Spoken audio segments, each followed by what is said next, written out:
Yeah ยุคนี้នៅតែមានតែខ្ញុំនឹងសារចុងក្រោយដែលអូនមិនបានតបសារចុងក្រោយដែលខ្ញុំផ្ញើទៅនៅស្ងៀមស្ងាត់គ្មានពាក្យតបវិញបេះដូងមួយនេះដែលធ្លាប់មានអូនអីលើបែកបាក់នៅសល់តែភ្លៀងសារចុងក្រោយដែលខ្ញុំសរសេរគឺពាក្យថានឹកតែអូនមិនលឺខ្ញុំរ៉េបក្នុងយប់ដែលគ្មានពន្លឺប្រាប់ទឹកភ្នែកថាអូនលែងត្រឡប់ខ្ញុំនៅបន្ទប់ដដែលកាន់ហ្វូនមើល message ចាស់គ្រប់ពាក្យដែលអូនសរសេរធ្វើឲ្យបេះដូងខ្ញុំ crash អូនធ្លាប់ប្រាប់ថាស្រឡាញ់ឥឡូវអូនបាត់ទៅណាទុកឲ្យខ្ញុំនៅសួរខ្លួនឯងថាស្នេហ៍យើងខូចព្រោះអ្វីណានៅលើមេឃមានភ្លៀងតែក្នុងចិត្តខ្ញុំមានព្យុះមនុស្សម្នាក់ដែលខ្ញុំ trust បែរជាធ្វើឲ្យខ្ញុំខូច I keep it low key តែ pain វាមិនដែលតូចញញឹមមុខគេបានតែពេលនៅម្នាក់ឯងខ្ញុំខូច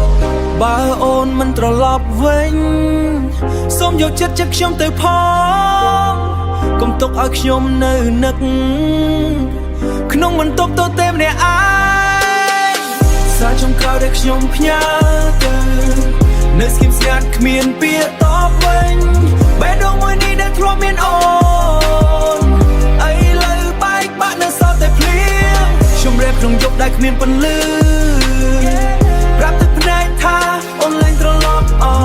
គេថាពេលវេលាជួយបានតែខ្ញុំមិនទាន់ឃើញទេព្រោះគ្រប់ទីកន្លែងដែលធ្លាប់មានអូននៅតែធ្វើឲ្យខ្ញុំនឹកគេគ្រប់ទីកន្លែងដែលធ្លាប់មានអូននៅតែធ្វើឲ្យខ្ញុំនឹកគេ Story រកអូននៅលើ screen ប៉ុន្តែជីវិតខ្ញុំ stuck អូន move on ទៅហើយប៉ុន្តែខ្ញុំនៅក្នុង lock no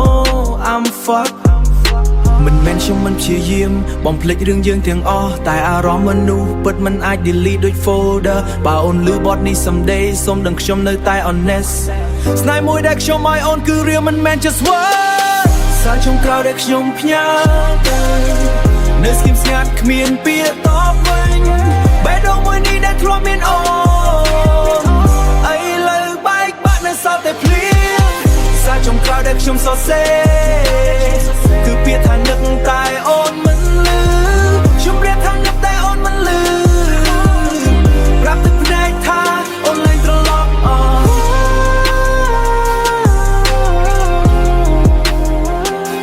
សូមឲ្យបទនេះជាពាក្យលាចុងក្រោយសូមឲ្យបទនេះជាពាក្យលាចុងក្រោយ